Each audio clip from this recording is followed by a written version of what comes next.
CPU എന്നുള്ള signals അവിടെ സ്റ്റോപ്പായി. അപ്പോൾ CPU ഐഡന്റിഫൈ ചെയ്യും ക്യാമറ വർക്കിംഗ് ആണോ അല്ലേ എന്ന് ഈ സിഗ്നൽസ് യൂസ് ചെയ്തിട്ട്. അതിനാണ് ഈ സിഗ്നൽസ് യൂസ് ചെയ്യുന്നത്. ഈ ഒരു ഡിവൈസിലെ ഫ്രണ്ട് ക്യാമറ കണക്ടറാണ് ഈ കാണുന്നത്.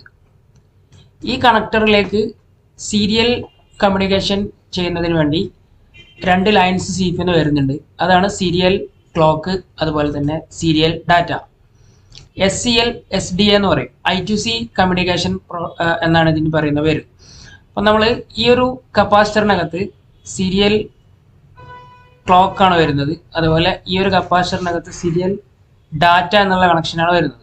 അപ്പോൾ നമുക്ക് ഈ സീരിയൽ ക്ലോക്ക് അതുപോലെ തന്നെ സീരിയൽ ഡാറ്റ ഇതിൻ്റെ വേവ് ഫോം എങ്ങനെയാണ് വരുന്നത് എന്നുള്ളതും അതേപോലെ തന്നെ DSO യൂസ് ചെയ്തിട്ട് ഇത് മെഷർമെൻറ്റ് നമുക്ക് ചെയ്ത് നോക്കാം. ഓക്കെ, അതിന് നമ്മൾ DSOയിൽ കണക്ട് ചെയ്തിട്ടുണ്ട്, മൊബൈൽ ഫോൺ കണക്ട് ചെയ്തിട്ടുണ്ട്.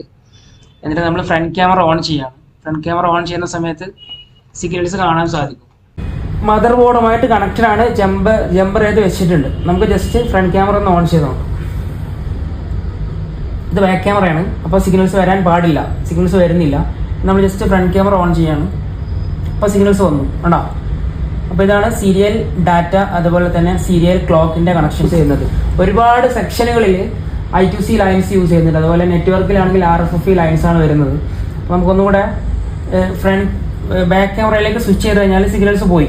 ഓക്കെ, ഇനി ഫ്രണ്ട് ക്യാമറയിലേക്ക് സ്വിച്ച് ചെയ്യുന്ന സമയത്ത് സിഗ്നലുകളുടെ വന്നിട്ടുണ്ട്. അപ്പോൾ ഇതാണ് I2C പ്രോട്ടോകോൾ. മൊബൈൽ ഫോണിലും അതുപോലെ എല്ലാ ഡിജിറ്റൽ ഇലക്ട്രോണിക്സിൻ്റെ സർക്യൂട്ടുകളിലും നമുക്ക് വരുന്ന ഒരു സിഗ്നലാണ്. ഇതേ രീതിയിലാണ് എല്ലാ എക്യുപ്മെൻറ്റ്സിലും സിഗ്നൽസ് വരുന്നത് I2C. ഓക്കെ, ഇതാണ് I2C കമ്മ്യൂണിക്കേഷൻ. Thank you.